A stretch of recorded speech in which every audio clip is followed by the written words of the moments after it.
being scared does not mean you are disqualified. Everyone is scared. And people who go for the big swings are the ones who are scared and do it anyway. And more importantly, never be the one to disqualify yourself. Our guest today is Patty Azzarello.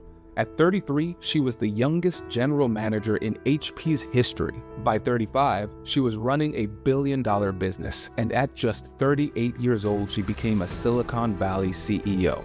And she built every bit of it while feeling like she didn't belong in the room. I believe that one of the most effective teaching tools we have to learn things is failure. Patty didn't just survive the cutthroat world of corporate politics, she mastered it. But that's not even her real superpower. Her real superpower is that she did all of it, the boardrooms, the power play, the high-stakes execution, without losing her integrity, her sanity, or her humanity. If you're being so serious all the time, you're not giving anybody a human being that they can connect to.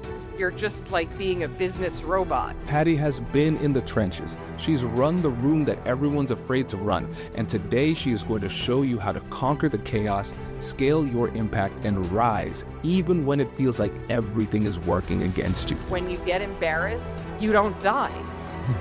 It's just, you get embarrassed. It feels awful. Like, it feels absolutely awful. It makes you feel small. It makes you feel weird. It makes you feel insecure, but it doesn't kill you. And that was another one of those lessons which allowed me to take more big swings later in my career. This one is for anyone who has ever talked themselves out of doing something big and is looking for the courage they need to take their big swing. And if you love the stories from this episode, you will love her book. It's called Why Is She Still Here? Check out the link in the description. Let's jump into it. This episode is brought to you by Granola AI, Whatnot, and Shopify. If meetings are eating up your day, Granola AI is a total game changer. Get started at granola.ai/Kwame. To scale a passionate community and move inventory fast, search Whatnot, that's WHATNOT, in the App Store, download it, and start selling right away. When you're ready to design, launch, and grow, your business runs on Shopify. Sign up for your free trial at shopify.com/Kwame. Playing it safe is easy. Playing it safe is comfortable. But here's the problem. Playing it safe and playing by rules that were never meant for you will never take you to the next level. If you've got what it takes to hit the ball out of the park, the only thing holding you back is whether you're brave enough to take a big swing. I'm Kwame Christian, and this is Big Swings Only. Every week, we're telling you the stories of people who fought their fear, chased the life they actually wanted, and became who they had to become to get it. This show is built for people who are meant for more, because if you really want to get to the next level, you've got to do something big. So the question isn't whether or not you've got what it takes. The question is whether or not you're going to swing. You were built for more, and this show was built for you. Subscribe now.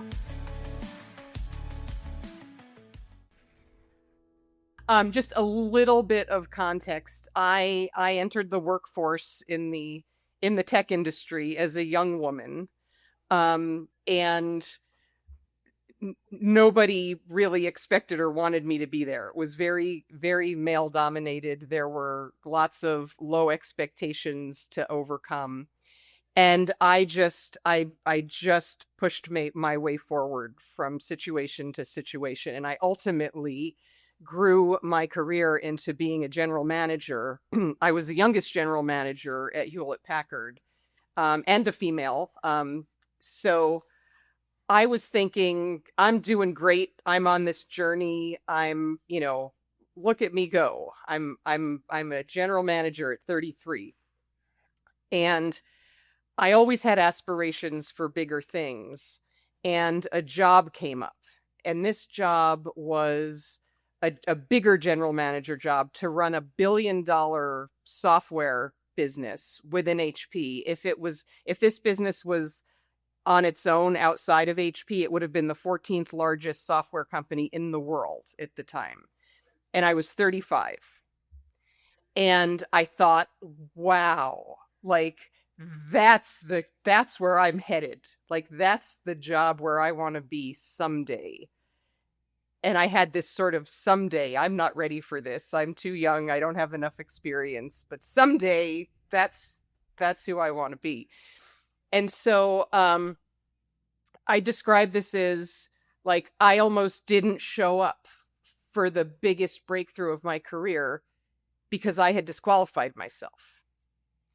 And so what happened were I had mentors that just descended on me and they're like, Patty, what are you doing? Why is your name not on this list? Um, and I was like, who, me? Like little old me? I'm not ready for this. And they're like, Patty, you have to get your name on this list. And then they showed me the list of other people that were applying for this job. They were all men, and most of them didn't have any general management experience. And I thought, damn, like if they're not too embarrassed to go for this job, I shouldn't be either. And so I put my name on the list. And then of course I was terrified. Like this was a scary thing to go try. So I got into the interview, and this was a business to run. It was a network management business, and I would be running this business. And I got into the interview, and the hiring manager said, looking at my resume, he's like, but Patty, you don't have any network management experience. What are you doing here? And at that moment, I had a choice to make. Like I could get all weird and defensive. I could try and convince him that I had network management experience that I didn't have. But I decided to just lean in and tell the truth. And this is one of the themes throughout my life, which is when I'm super uncomfortable about something, if I just tell the truth of the matter and talk about the reality of the situation, I find a path through these awkward moments. So I paused for a minute and I leaned forward and I said to him, you have 3,000 network management experts in this business. You don't need another one. What you need is me. And you need me because this network management business is losing money in a growing market. That's really bad. And it's doing that because you have the wrong management team, you have the wrong organizational structure, and you don't have a clear strategy. You're going in so many different directions. You have internal competition within the business. Those are the things that I do. You need somebody to sort those things out, and that's what I do, and that's why you need me. And so the interview ended, and then literally, as I walked out, the words I had in my head were, man, that was a big swing. And I went and hid in the ladies' room. I was so like overcome by what did I just do that I just needed a moment. And I sat in the ladies' room for probably half an hour, just like panicked over what I had just done. And I got the job. And one of the things I want to shout from the rooftop to anyone who will listen is being scared does not mean you are disqualified. Everyone is scared. And people who go for the big swings are the ones who are scared and do it anyway. And more importantly, never be the one to disqualify yourself. Only let other people disqualify you. Give it a try. See what feedback you get. Maybe you win, maybe you lose, but you always learn something. And it's just such a shame to disqualify yourself. And as I said, I almost didn't show up for that because I had disqualified myself. And what a shame that would have been. Two things are coming to mind, Patty. First thing, you were born for that job. Second thing, you were born for this podcast. this is so great. It really exemplifies everything that we're trying to share with this.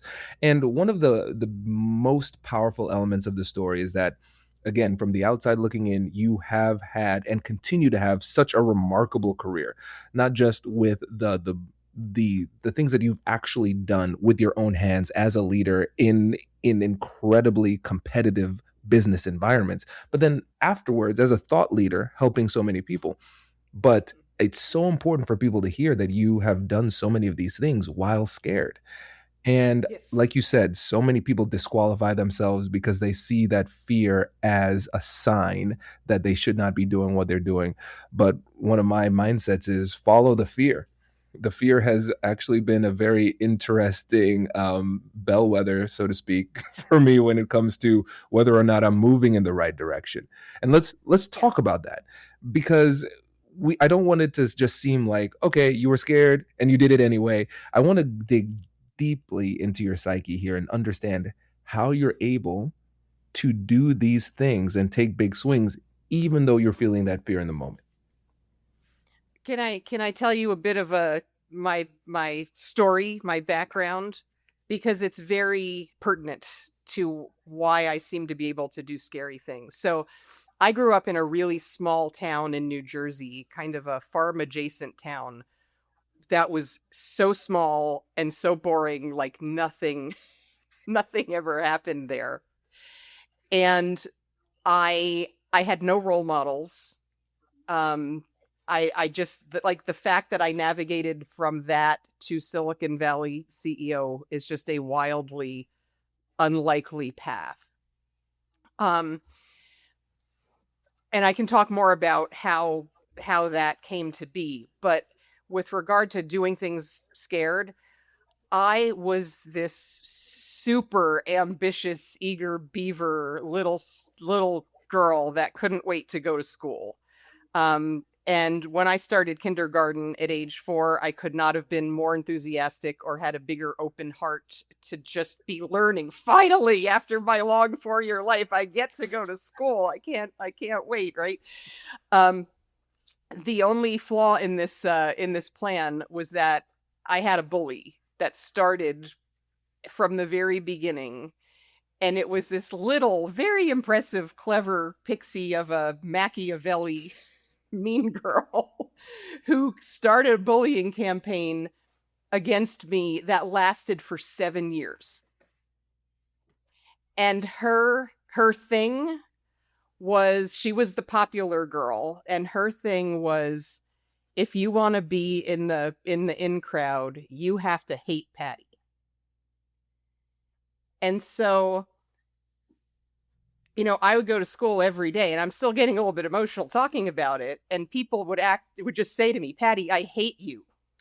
Like every day, people would say that. And I'd like approach a group and they'd be like, "Ew, go away, you're gross. You can't be with us. You're disgusting. Don't you know that everybody hates you?" And I'm like, I actually didn't know that everybody hates me.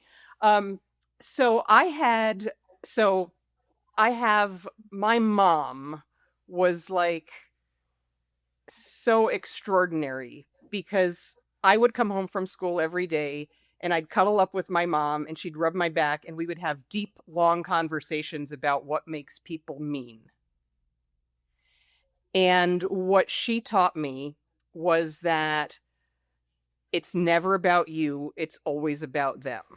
You have to believe that in your heart, in your bones, Patty. It's not about you. Bullies are hurting on the inside, and they need to make you hurt worse than they do. That's what a bully is. And she gave me so much support. Like, I don't know if for a lot of people home is not the safe place, right? For me, the world was the scary place and home was the safe place. And what that allowed me to do, and at a very early age, like, the bullying, I was probably 6 or 7 when I made like a life decision that said, you know what? School's going to be friggin' miserable for me, but I'm going to be an excellent student.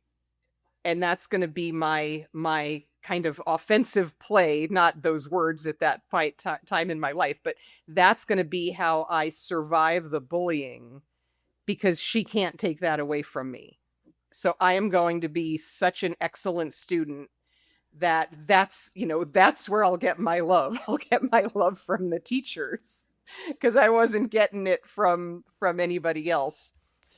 And one of the themes in my book, and I promise I'm getting around to answer your question about doing hard things. one of the characters in my book is who I call Little Patty. And Little Patty is still with me. Little Patty had things more right than wrong. And when I think about what she had to go through, she was very brave. She went to school every day, even though it was awful and scary. And so when I'm faced with a scary thing as an adult, I think back to that and I think, well, she did it and she was just little. Like, you're an adult with lots of resources and experiences. If she could go back into that environment, you can do the scary thing and you need to honor her by doing the scary thing. Wow. Thank you for sharing that story.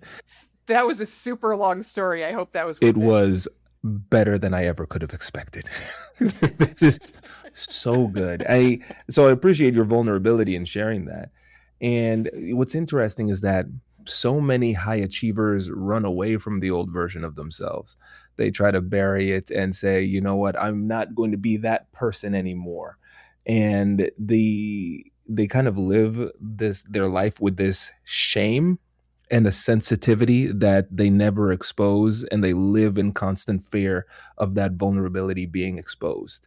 But you have Yes. incorporated that into yourself to a Well, certain extent. there's another little angle Please here, tell me which this comes is in the form of a story, Patty. um the world hurts everybody, right? There's something as a child that something takes away our innocence and it hurts us. And then as adults, as you said, we don't want that hurt little person in our lives. We distance ourselves. We throw that little person under the bus and say, "You're holding me back. I have to be this new fresh version of myself without all that baggage." But the way I look at it is, think about who you were the day before the world hurt you, Mm. right? And when I think of little Patty boarding that kindergarten school bus for the first time, she was awesome. She was powerful. She was full of enthusiasm. She was full of heart. She was brave. Like, that's, I believe that if you can remember who you were the day before the world hurt you, that is the best version of you. And as you were talking about Michelangelo, that's what we're trying to reveal Yeah. is before that hurt happened. Mm. You're so right. And when you think about little Patty, because she's still here, and that we all have our small versions of ourselves, whether we want to admit it or not. If you were to walk her through your life, what do you think she would say? How would she feel about what it is that you were able to accomplish? Yeah, so she wanted a few things, and this is in the book, and I'm just delighted to share these things. She wanted to live in a less boring place. She wanted the world to be beautiful. There was I described my world as small and brown. We we had like brown toads. We didn't have green bullfrogs. We had little brown birds. Like, we had little brown fish in the lake. We didn't have anything exotic or colorful or interesting. Patty wanted to live in a big exotic world. Little Patty wanted to live in a big exotic world. And little Patty, it's amazing. Her heart never really closed. She was so hopeful. She tried so hard to make connections with people, and she just wanted them to like her back. And what I'd love to show her is the big world I've discovered. Can you imagine taking little Patty to Italy, choking on all the beauty? Like, I get to do that. Like, that is so incredible. And I've had this big career and I have this lovely big life, and I have this amazing network of friends and people in my life that is the best part of my life, and that makes little Patty very happy. It's beautiful. It's beautiful. And because, Patty, this makes me think back to what you said, where you said, think to who you were before the world hurt you. And so many folks are living a life where maybe even from the outside looking in, there are significant accomplishments, but the person actually living those accomplishments feels very inauthentic. And what's interesting is that as we progress through life, part of us is going to be constructed with intentionality, part of us is going to be discovered by serendipity. And it's often hard for us to figure out who we really are and what we really want because the voices around us can be very, very loud. And I love this idea of Absolutely. going back to who you were before the world hurt you. And I'm wondering if there were any times in your career where you felt like you lost that sense of self, where you didn't have that same degree of clarity. Does that resonate? Starting a business or launching a major new project is a massive swing. But what surprised me when I first set up my own storefront was how much simpler Shopify made the entire process. All of the high powered tools you actually need to launch are included and ready to go from day one. You don't have to get bogged down in the mechanics. Shopify's design templates and AI tools get a stunning, highly professional site up and running fast with zero coding required. It makes your vision feel real instantly. And once you're live, Shopify checkout ensures that your customers can buy seamlessly in a single click, which gives you an immediate boost in conversion and confidence. And if you ever hit a roadblock or need to troubleshoot, Shopify's built-in AI assistant named Sidekick is right there to give you the answers and ideas you didn't even know that you needed. If you have been waiting to execute on your idea, head over to shopify.com/Kwame right now. All you need is the idea. Shopify handles the rest. Start your free trial at shopify.com/Kwame. That's shopify.com/Kwame. A few years ago, I realized that I was ruining my most important meetings. I would sit down with visionaries, partners, and high stakes builders, but instead of actually listening to them and being present, looking them in the eye, and trying to catch the subtle nuances of what they were actually saying, I was sitting there staring at my screen, frantically typing, trying to capture every single word so I wouldn't forget it later. I was so busy documenting the moment that I completely stopped being present in it. And when you're trying to pull off massive goals, you cannot afford to have your attention split. And that's why I started using Granola AI. It's an AI notepad built to augment how you actually work. It runs seamlessly in the background and transcribes the meeting directly from your device's audio. There's no automated user joining the call or distracting your clients. It just handles the heavy lifting of capturing the dialogue so you can finally lean in, listen deeply, and steer the conversation. So all you need to do during the meeting is just jot down a few of the bullet points that matter to you. But the moment the meeting ends, Granola AI blends your personal insights with the transcription to give you a sharp, highly structured summary of your action items. It keeps your mind entirely free to focus on the big picture. If you want to stop dividing your attention and start executing at a higher level, go to granola.ai/Kwame to try it out. That's granola.ai/Kwame. You know, not really, because I, I was told in my one of my very early interviews in my early 20s for a tech job, the guy sitting across the desk from me said, "Who are your enemies?" And I'm like, "What?" Like I'm 22. Am I supposed to have enemies? Right? But I was asked this question for years. Like this was a standard interview question for years. And I finally came to realize that this had everything to do with the male version of power, which was for me to win, you have to lose. And not only do you have to lose, I need to see it. Like I need to feel you losing in order for me to feel like I've won. And, they were telling me you're too nice. Corporations are aggressive, competitive, nasty places. You need to be like that too if you want to succeed here. And I thought about that and I thought, I can't even try that on. Like if if I wanted to follow that advice, I just didn't have any of those moves. Like I just couldn't even try that on. And more importantly, I thought back to little Patty, and it's like to have survived all of that bullying only to become a bully myself later on would have been horrible. Like it just would have been horrible. So I made a very strategic choice to just never be a bully. And I built my leadership approach around humanity and respecting people and building teams by lifting others up and getting everybody working in their strengths and striving and respecting them. And my businesses all ran really well. Mm. And I'm a big believer in that. So I don't feel like I lost that. Um, the part of little Patty, if that I did lose, is she was desperate to be an artist. And my mom, who was wonderful, but who was also very, very practical, like from birth would say, you're going to grow up, you're going to go to college, you're going to get a good education, you're going to support yourself, never expect a man to support you. That's your job.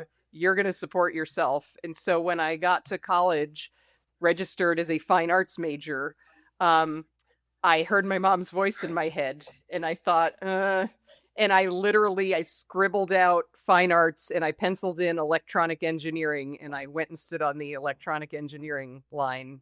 And that is what launched my career. So little Patty's like for decades has been like, when are we going to get back to being an artist?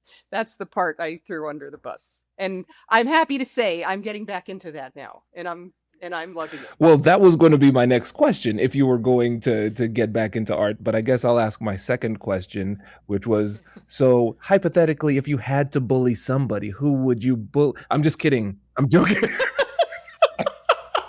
I'm joking. I'm joking. but I want to revisit a word that has come up quite frequently, and it's the word heart. And Uh-huh. when I hear somebody use a specific term in multiple ways, it tells me that the term has deep resonance, but also the resonance that it has for you is probably different than that it has for me, you know? So what does that word mean to you, and why is it so near and dear to your heart? Yeah, that's an interesting question. I think, there's the idea of living with like a full whole heart. And that is so important to me because otherwise you're just living a constrained life. And I think that is so painful. So I think I equate heart with a sense of self and authenticity and a sense of finding your ground and your identity in the world is really all about your heart and making sure you keep your heart well cared for by having the right people in your life and avoiding the wrong people in your life and choosing work that feeds you something that gives you energy and just honoring your own humanity and the humanity of others. I think those are all heart things that I mean when I use the word heart. Beautiful. Thank you. Thank you for sharing that. I think there are a lot of elements that we can either recognize are important to us or also just had an awakening saying that is important to us to me, but I'm not living it. And what's interesting is that Right. it can be hard to follow your heart when it comes to the things that you're trying to accomplish, especially within the corporate world, because there are, in many cases, very regimented pathways to very c- concrete forms of success. So, for instance, there are specific positions, there's specific methods of growth, those types of things. And also, the corporate world will try to shape you in a way that might be more beneficial for the corporate world. And a lot of times, maybe even well meaning people might suggest that you do things that they did in order to be successful, and they assume that's what's required to be successful.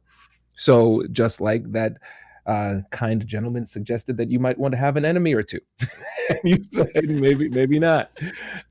So how did you have the resilience, the strength to still stay authentic to yourself while achieving at a high level when it seemed like there were forces trying to push you in another direction?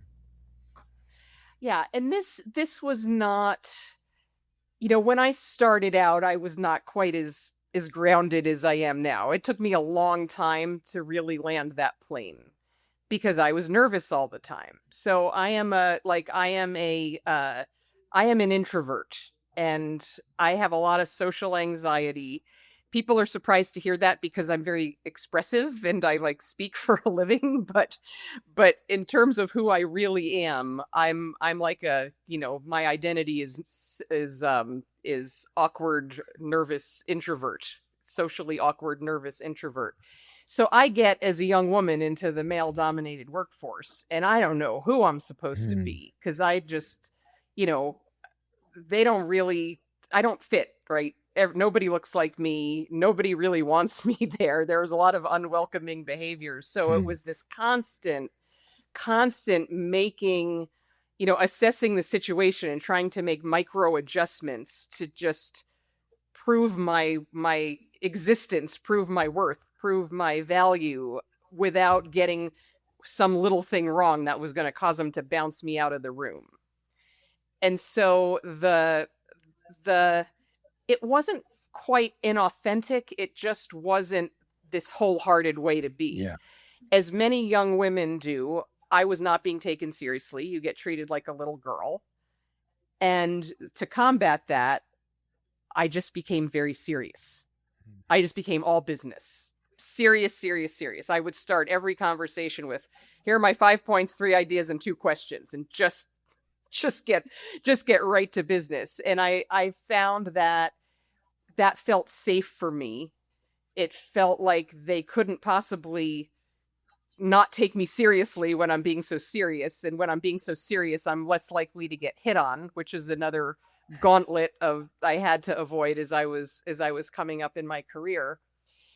And for a while it worked. Like it got me through those first gates. It got me through those first hurdles.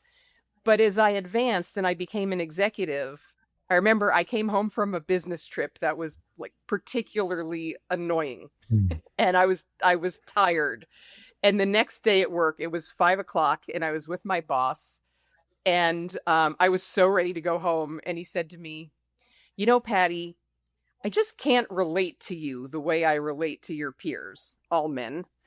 Um, and he said, you're too serious.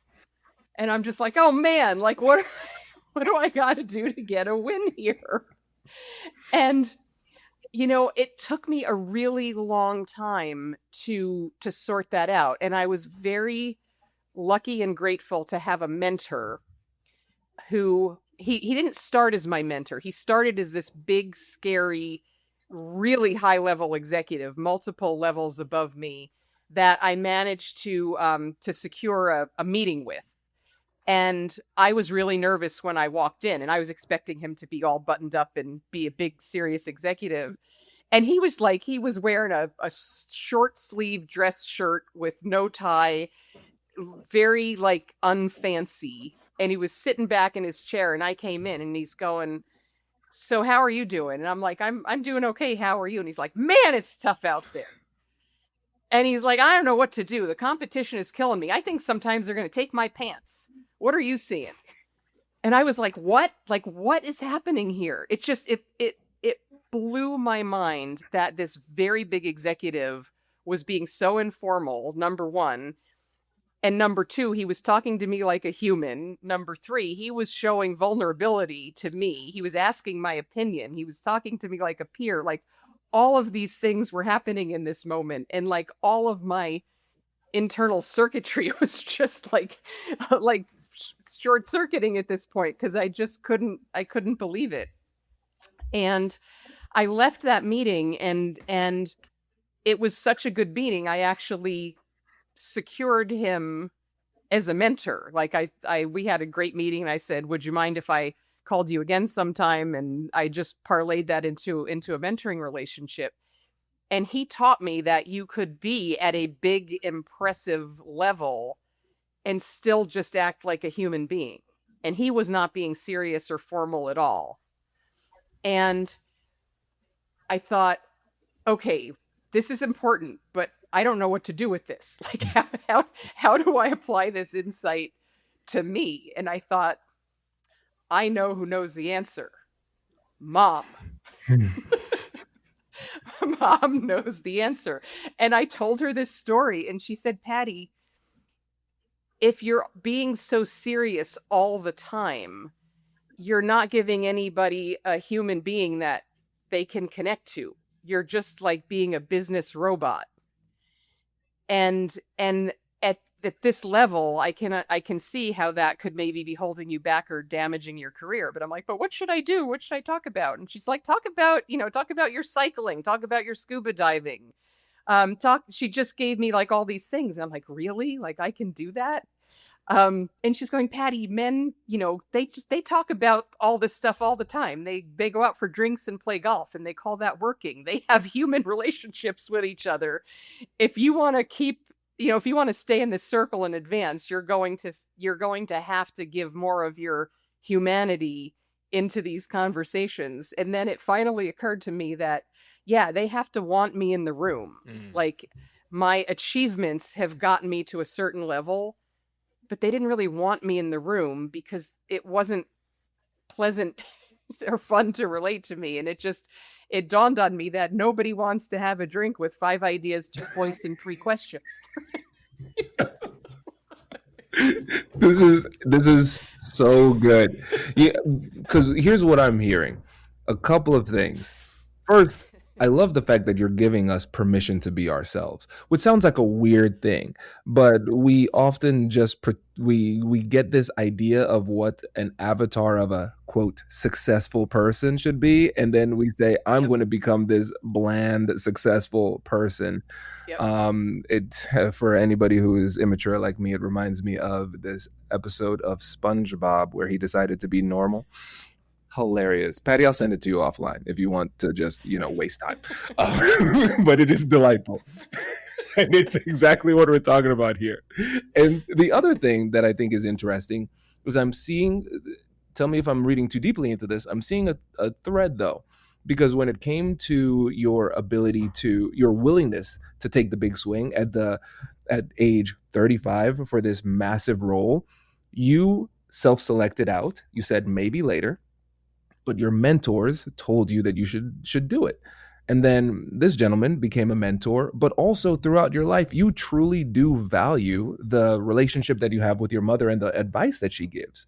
So, can you Yep. talk a little bit about the community, the tribe that you have around you and you've cultivated over time and the effect that's had on your life trajectory? Yeah, for sure. So I won the lottery with my family. I can't believe it. And mom was the one who enabled me to go after a career. Like not all little girls in the 70s got that, right? It was quite the opposite. And just another quick story about the moment where this happened, like a very transformative moment for me. We're talking about Italy again, right? The Italian side of my family had these epic family picnics sometimes on the weekends. And I was the youngest person in my family by a mile. My sister's 5 years older than me, and everybody else was older than her. So I was the only kid. Like I was the only little kid at these picnics. And I would sit in the grass, and I'd usually be doing my homework at the family picnic because that's what I do. Um, and I remember one day watching all the adults, all the cars arrived, and they're unloading cooler after cooler after cooler after cooler of food, a grill, and a stove so they could cook pasta at the picnic. Right? So these Italians, they know how to eat. But anyway, I remember after everything was unloaded, the women all gathered and started emptying the coolers and doing the prep and the cook and the serving and all of that. And the men all went off and started playing ball. And all day, same thing. The women cook, clean, serve on repeat, and the men are playing ball and they're like laying in the sun drinking and happy as can be. And I just remember like I'm looking at the women and the men and the women and the men, like back and forth all day. And I just landed on the men and thought, that's the one that I want. And in that moment, that didn't seem strange to me because for 2 reasons. One, I thought I'm a person. Like the women are people, the men are people, I'm a person. There's no reason for me not to choose the men as my role models because they're a person. So that's the one that I want. I want to do all the interesting things in the world that the men are doing. Um, and that wasn't as weird as it sounded because my mom was the one who encouraged me. You can be anything you want. Go to college, get a good education, support yourself. If my mom was saying, be pretty so you can attract a rich man and your only job is to be pretty, and that, that's a very different message. And a lot of girls at that time were still getting that message. And it was interesting because mom didn't she wasn't like you were not allowed to be pretty, but anytime you paid any attention to that, she would be like, yeah, that's fine, but that's not what's important. What's important is that you're smart. She just over and over again, what's important is that you're smart. And so that was just such a boost, like compared to so many young girls that were not getting that from their families. That was just a giant head start. Um, when school, I had one friend, Wendy. She was impervious to my bullies program, and so I had one good friend that stuck with me. We're still good friends today. It's a beautiful thing in my life. Um, when I got to college, I got to electronic engineering school. I went from being this super student to, oh my God, I'm going to fail and lose my scholarship. It was so much harder and so much bigger than anything I ever imagined. And I was so like panicked and desperate not to lose my scholarship that I had to ask for help. I asked for help all the time from other students, from teachers, anybody that could help me. I asked for help. And so I developed that, just became my nature.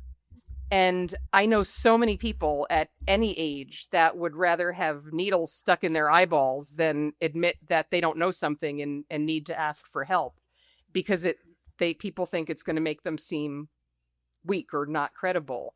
But for me, it was quite the opposite, right? You ask a smart person for help, they tell you the answer, you go do the thing that you didn't know how to do before, and then their response is like, wow, look at her go. Like, it's like there's just it is so the opposite of losing credibility by asking for help. So that just became my way of navigating the world. And an interesting thing, I think I've never put these two thoughts together the way I'm about to put them together right now, is if you combine the idea of it became my nature to ask for help with the idea of being an awkward introvert, that's how I met people. Ooh. Right? Because I've found that when you ask people for help, their reaction is like, oh, she thinks I'm smart. I like her because she thinks I'm smart because she's asking me for help. And then they give me the help. We have a really interesting conversation about whatever that's about. And I've formed so many relationships and this support team because I was willing to ask for help. And that's how it all started. Where if I was just trying to like socialize to meet good people, I would have been hopeless. So that's an interesting thing I just figured out while we were talking. What I love about this story is the authentic form of connection. We connect with people Yep. over different things. And it's when you find that thing, just keep on doing it over and over again. There's a really interesting phenomenon. I don't know if you've seen this in other folks too, where they feel like they need to overcomplicate success. I think it all goes back to that insecurity that we all have and we're trying to deal with. I have another story I can share. So I was visiting a customer, and I was talking to the director, the technical director, and his boss, the vice president, was in the room, and his boss was a bully, like of the worst kind. And he was telling me how, our whole problem here is I call him Seth in the book. Seth doesn't know how to do his job. He's an idiot. Like everything is screwed up. He doesn't it was so bad. And I was just like feeling so crushed for this poor man with this bully of a boss. And then later that same day, the vice president walked me out to the lobby and we met his boss. And this bully turned into a cowering suck up with his boss. Totally different person. And I was just so appalled.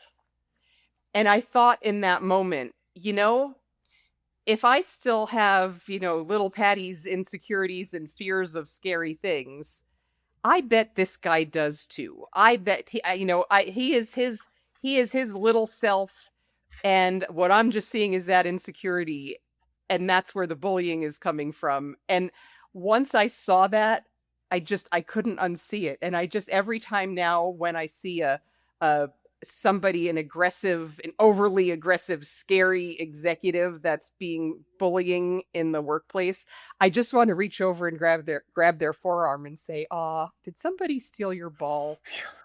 Did you cry? Did your dad get mad at you for crying?" Like, I cannot unsee it. So if you just kind of go through the world with like everybody's basically a 12-year-old, it really helps sort out some important things.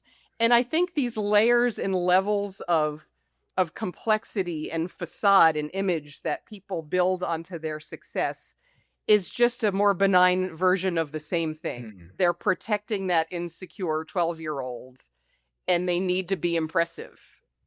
And so they put all of these layers on. You're so right. And first of all, to the person who's listening to the podcast, let the record reflect that there is somebody that Patty wants to bully. It's bullies with executive positions. I'm just putting it out there, putting it out there. The second thing is just, it's the classic saying, hurt people hurt people. Hurt people. That's right. And that's honestly, not that I take solace in the misery of others, but if somebody is creating a painful situation for other people or for me, and then it makes me want to lash out in a mean kind of way, I say to myself, one thing that helps me to choose peace and compassion and empathy in those moments is just recognizing that I don't need to do damage because I can already see the damage that has been done to them. And I think about times where so there might have been times where I put a bad review on a company. That's as bad as it gets for me. I don't even play in the comments. It's like, this company, I slightly didn't like their product. Whenever I did, I'm the same way. I can't do it. Because I know there are people who work really hard. It takes a lot for me to get to that point. But I do know there in the past where I have gotten to those points, I personally wasn't in a good place, and it was just, some unfortunate situation that put me to the place where I said, you know what, I'm leaving a review this time. So yeah, I think that's just something that we can keep in mind. A lot of times the people who are trying to tear us down, it comes from a place, again, like your mother said, it's not about you. It's really, truly about them. About them. Yeah. So that just reminds me of one of my very favorite things ever. Is it was on a list of vengeful quotes for people who are not very vengeful.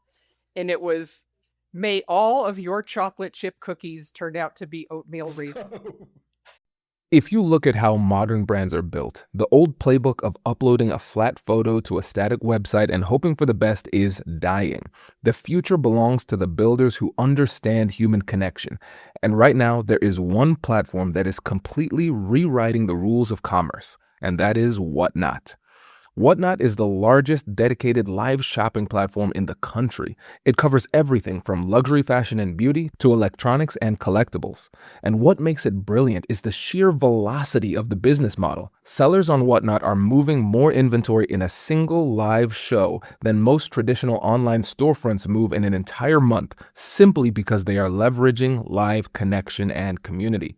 Buyers are spending over an hour a day in the app, engaging with passionate professionals to discover unbeatable deals and shop name brands without the retail prices. And this isn't just a casual digital storefront. It is a massive wealth builder. The number of sellers making over $1 million a year on Whatnot has literally doubled. It provides a real thriving path for anyone looking to scale an audience and turn what they love into a high-growth business. If you are serious about taking a big swing with your brand, Whatnot is the vehicle that can get you there. Search Whatnot, WHATNOT, on the App Store, download it, and you can start selling right away. That is the worst. Wait, don't like wasting calories, Patty. That's really good. That was really good. Let's talk about some of the big swings that we've taken that might not have worked out, because that's always the thing that holds people back, the fear of failure. What if it doesn't work out? What if people laugh at me? And for somebody who has accomplished as much as you have, I know there are big swings that have hit, and there had to have been some that didn't. So, what comes to mind for that? Well, the first one that comes to mind is the most embarrassing moment of my career, which is I was just starting out. I had been an engineer and I hated being an engineer, and I through a series of steps and good luck I discovered the job of being a sales engineer, which was to be a technical person that works in a technical company in the sales cycle, and you answer all the technical questions in the sales cycle. So I had had my first 2 weeks of training, and our company had two different products. One was a schematic capture product, which was to draw, schematics, and the other product was a printed circuit board design product, which was a product to actually create the physical printed circuit board. I was only trained on the first product. All the sales reps knew that, and they were told, do not take Patty into a situation for the second product because she hasn't been trained. So I'm in my first week, maybe my second demo of my life, and I'm in this room full of men, and they're all engineers. They're all in their plaid shirts with their pocket protectors, and they're just sitting there.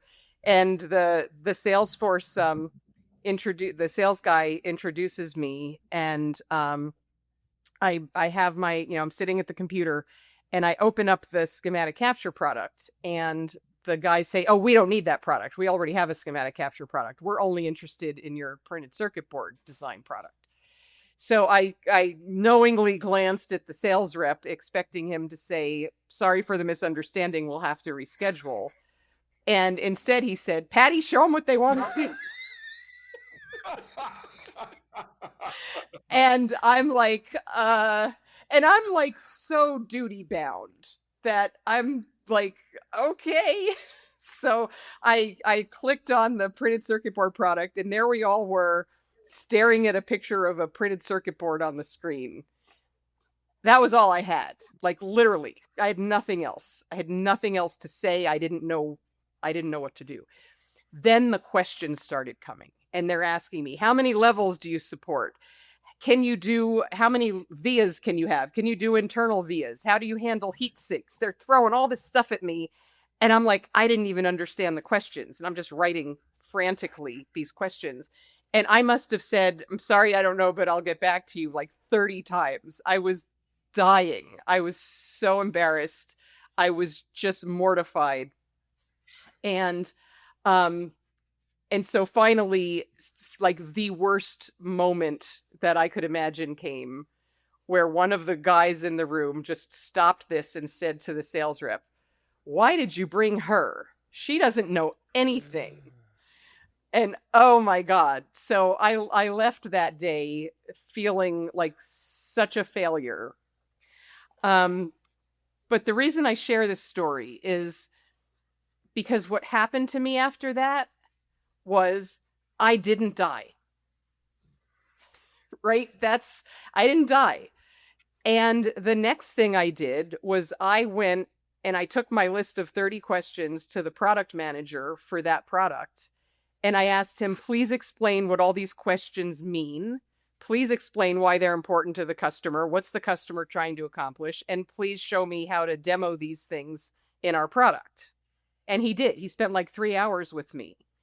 And within 2 weeks, I was like highly sought after as the one to go to demo that product. If I hadn't done that, I would have waited a month to go through the corporate training, which I ultimately did, which wasn't nearly as good as what I got from taking this embarrassing situation and taking everything that happened and learning from it. And then, it was transformative. And I recalled that situation so many times. It's like when you get embarrassed you don't die. Like, it's just, you get embarrassed. It feels awful. Like, it feels absolutely awful. It makes you feel small. It makes you feel weird. It makes you feel insecure, but it doesn't kill you.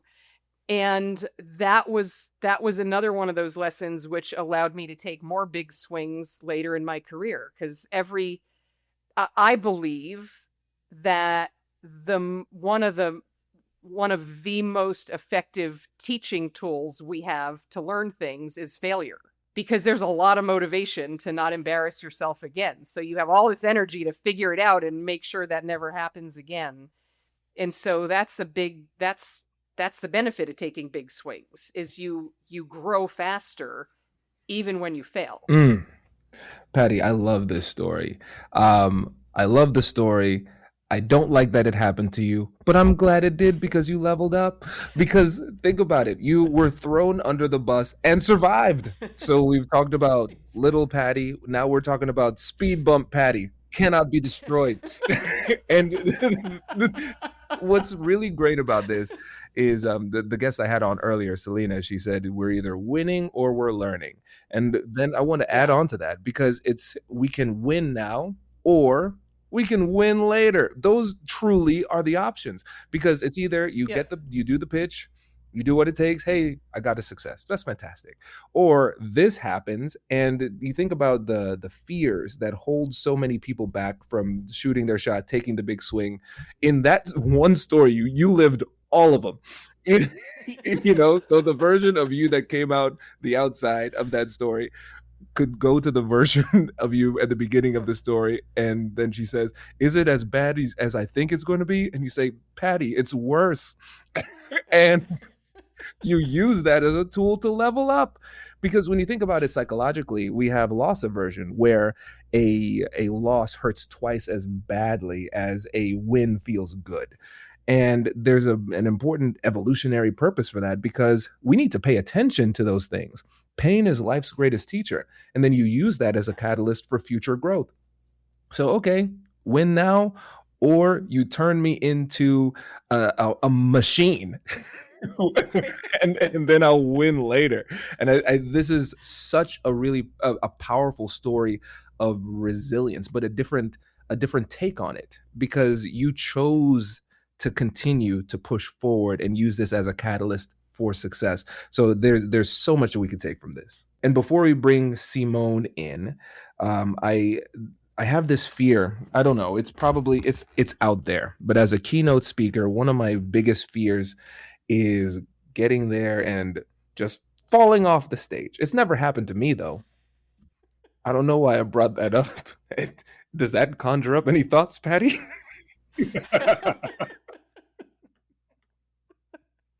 Well, in fact, it does.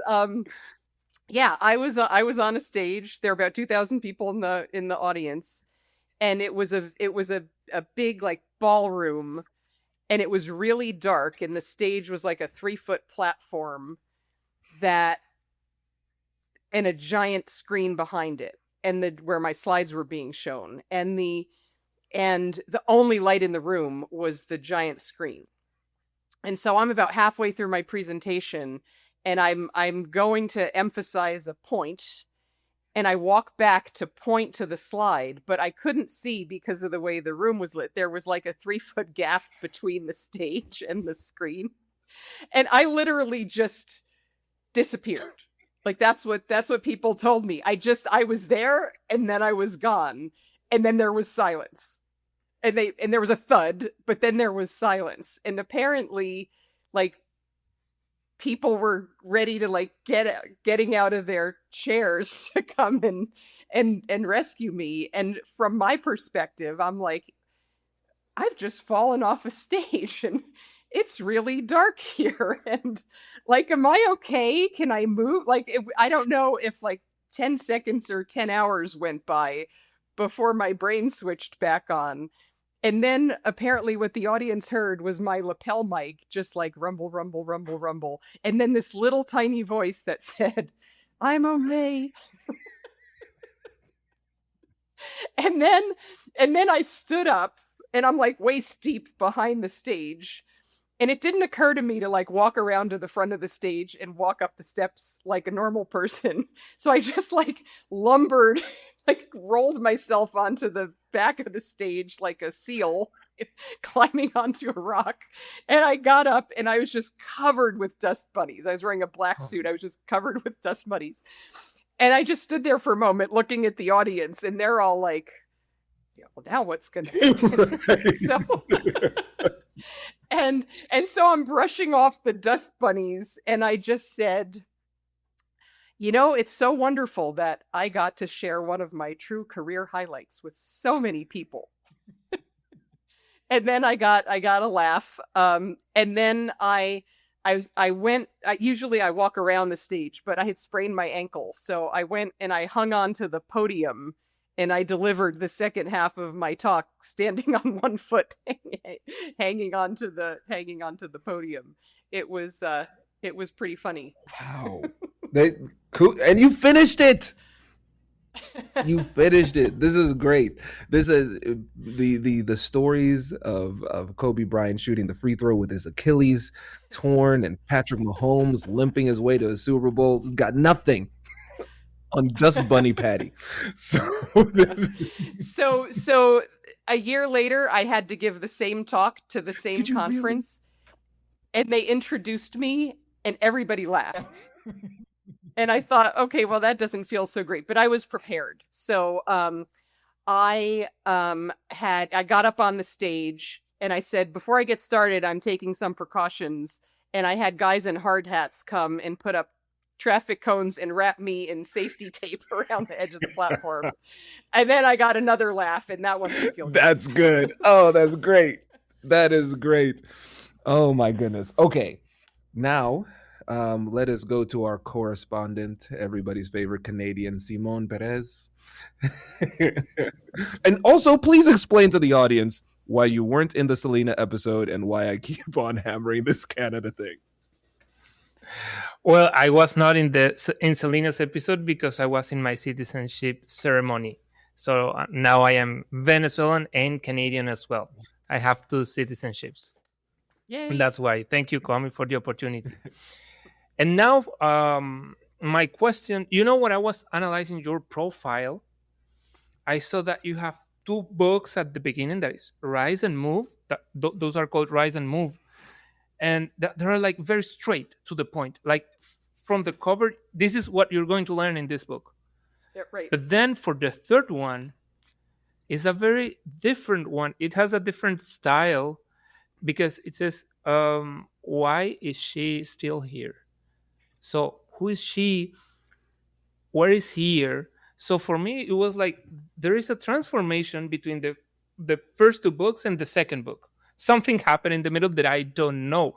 So I just want to invite her to ask her what happened between the first 2 books and the third one. Is there any change or is it just a marketing decision that you decided to start this book with a question?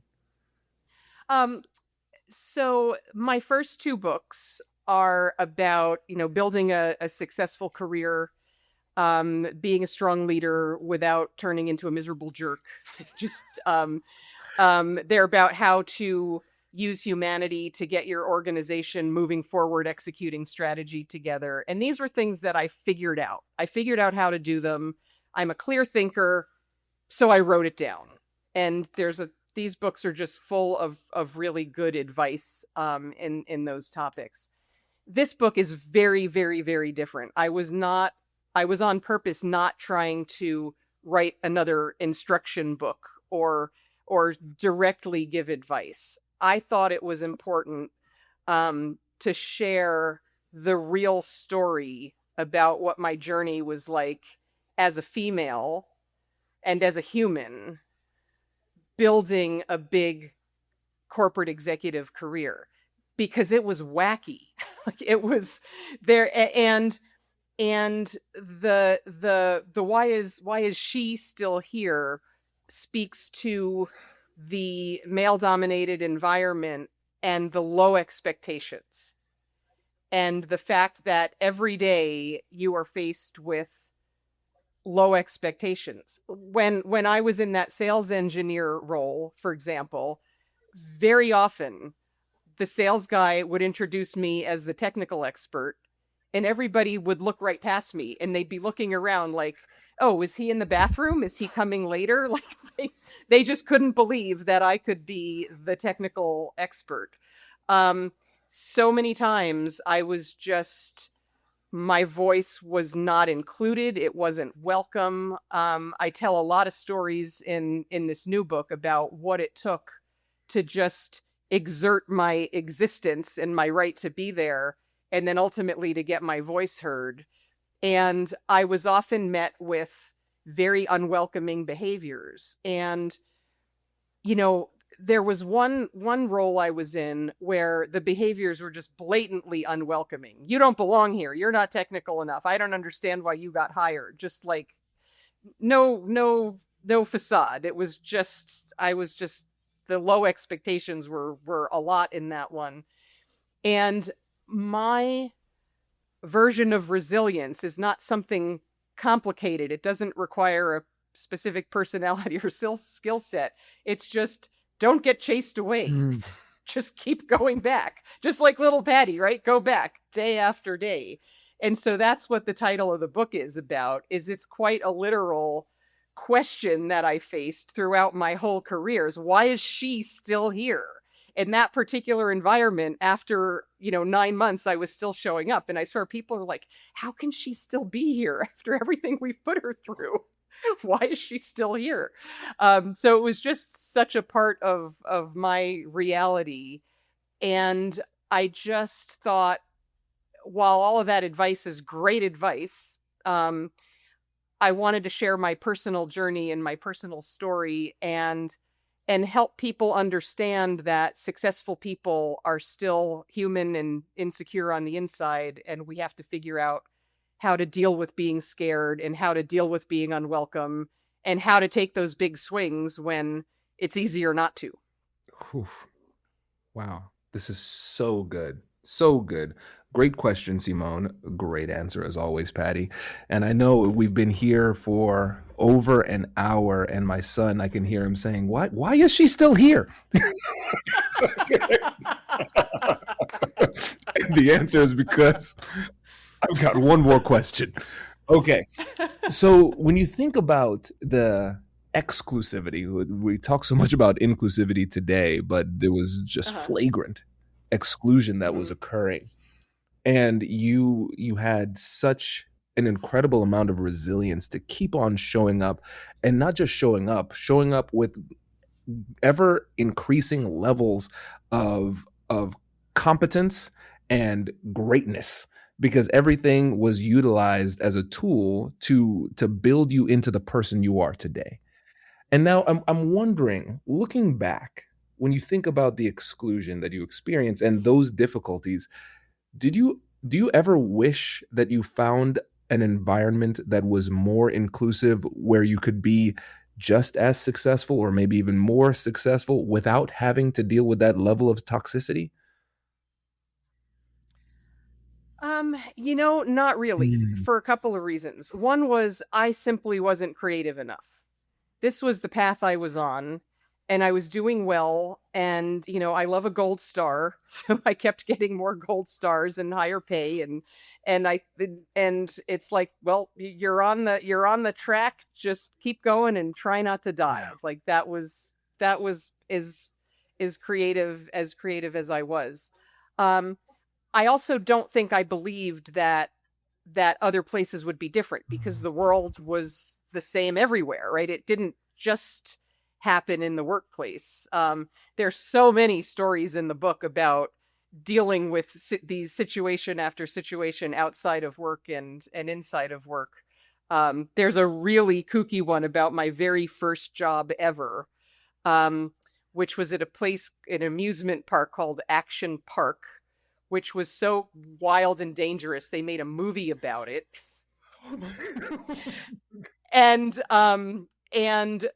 and this was my first, I was 13, and this was my first experience at work as a female, and getting the treatment that you get from men, experiencing what that's like as a female. And it is just a crazy story.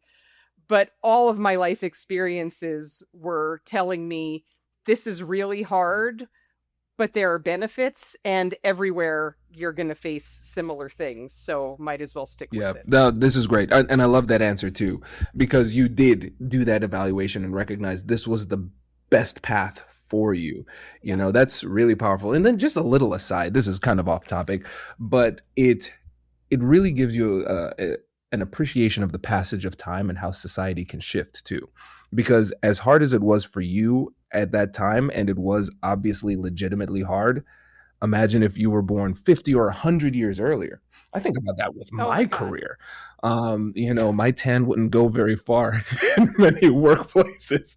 You know, it's really interesting. And so we have to accept, not in the sense of in an apathetic type of way. We have to acknowledge the realities of the situation we find ourselves in. Yeah. But I find a lot of value in thinking to say, okay, you know what, today in this era there are things that we are working through as a society, and we might not enjoy them, but man, thank God it's not 100 years ago.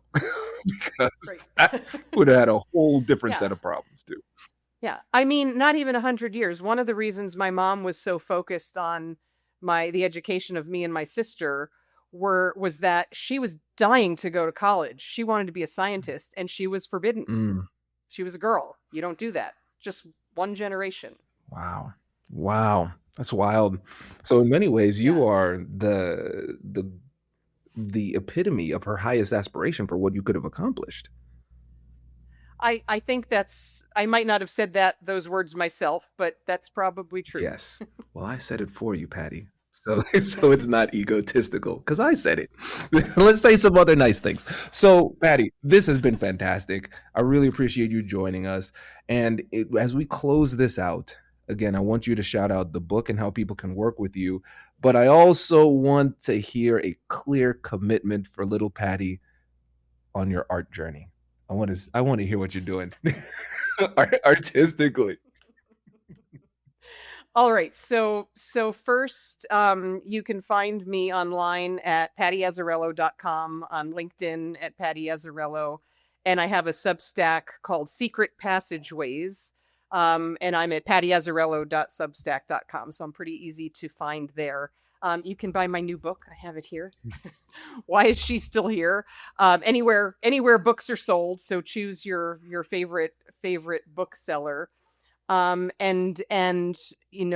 as I said when Simone asked the question, I'm just really excited about sharing this story, because one of the loveliest things is that when people read it, they want to tell me their story. Yes.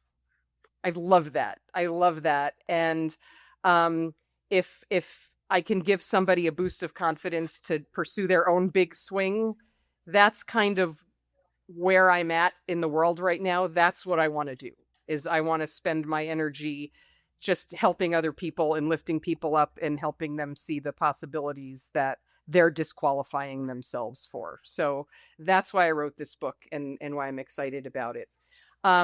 So art, yes, I have started doing a bunch of different things artistically. And I'm really excited about it. I'm taking some online classes in drawing, and I've done some paintings, and I'm loving it. And once right now I'm kind of in a mode where I'm renovating my place, so and I could call it being an artist, but I'm acting as the architect and the designer, so it's kind of time consuming. So I haven't fully launched into the art yet, but one of the reasons I chose this place is it has a room that is filled with light that will become my studio, my workspace, and I can do writing, I can do thinking, reading, but I can also make a mess and throw paint around, and I'm super super excited Oh, I about love this. This is so good, and that's why I wanted to end on that it. point too, because even though you're taking big swings, doing big things, you still have those passion projects. It's so important, so important. So kudos to you on everything, and thank you so much for joining us. This has been a masterclass. Well, this has been such a pleasure. You're Thank amazing. you. So this is great. Yes.